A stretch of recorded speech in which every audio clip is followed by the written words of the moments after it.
Baby 180 দিন cover করলে হয় বিরাট টেনশন, কারণ তার হয় সলিড শুরু করার সময়।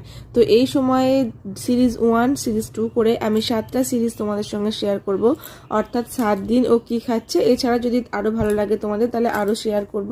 তো এখন যেটা দেখাচ্ছে সেটা ডে 2। ডে 1 যারা দেখো না তারা অবশ্যই গিয়ে দেখে নাও। ডে 2তে আমি প্রথমে ওর ব্রেকফাস্টের জন্য রেডি করেছি পাপায়া পিউরি।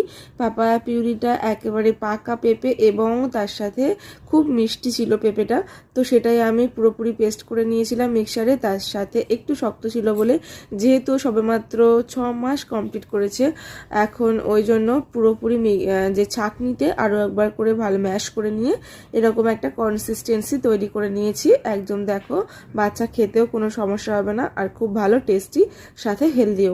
নেক্সট তোমাদের দেখাবো ওর লাঞ্চ যেটা রেডি করেছিলাম, চাল 2 রকম ডাল, তার সাথে অল্প একটুখানি আলু নিয়ে সেটা সিদ্ধ করে নিয়েছিলাম, আর তার সাথে একটা গোটা ডিমের সাদা অংশটা আমি ভালো করে মিক্সারে মিক্স করে নিয়ে সেটা ছাঁকনিতে আবার ছেঁকে নিয়ে এরকম একটা সুন্দর কনসিস্টেন্সি তৈরি করে নিয়েছিলাম। আর খুব সুন্দর দেখো, একদম ও দেখতেও খুব ভালো আর টেস্টটাও ভালোই হয়েছিল।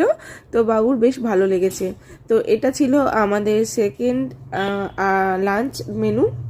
এখন তোমাদের সঙ্গে শেয়ার করছি রাতের, অর্থাৎ ডিনার মেনুতে আমি ওকে দিয়েছিলাম সুজি আমি বিভিন্নভাবে করি, তবে এটা একটা অন্য প্রসেসে করেছিলাম, সেটাই তোমাদের সঙ্গে আজকে দেখাই। এই তাওয়াতে, শুকনো তাওয়াতে আমি সুজি নিয়ে সেটা একটুখানি রোস্ট করে নিয়ে তাতে জল দিয়ে দিয়েছিলাম।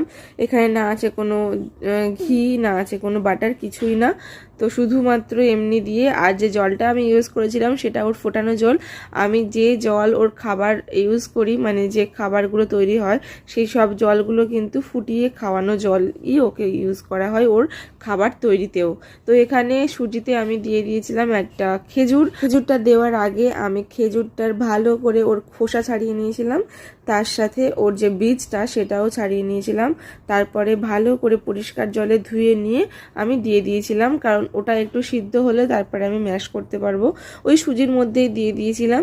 তারপরে ওটা যখন সুজি কমপ্লিট হয়ে যাওয়ার পরে একটু পাতলা নামিয়েছিলাম, আর যে খেজুরটা ছিল সেটা আমি ছাঁকনিতে ভালো করে ম্যাশ করে নিয়েছিলাম। আর সেই ম্যাশ খেজুরের সঙ্গে আর বাকি যে সুজিটা ছিল সেটা ভালো করে মিশিয়ে ওকে আজকে ডিনারে দিয়েছিলাম। তো এই ছিল আমার 3টে রেসিপি। তো ডে 3তে আমি আবার তোমাদের সঙ্গে কী শেয়ার করতে চলেছি সেটা তোমরা অবশ্যই চেক আউট করলে অবশ্যই জানতে পেরে যাবে। তো দেখতে থেকো। আশা করছি আজকে ভিডিওটা তোমাদের ভালো লাগলো আর উপকারেও আসলো। টাটা।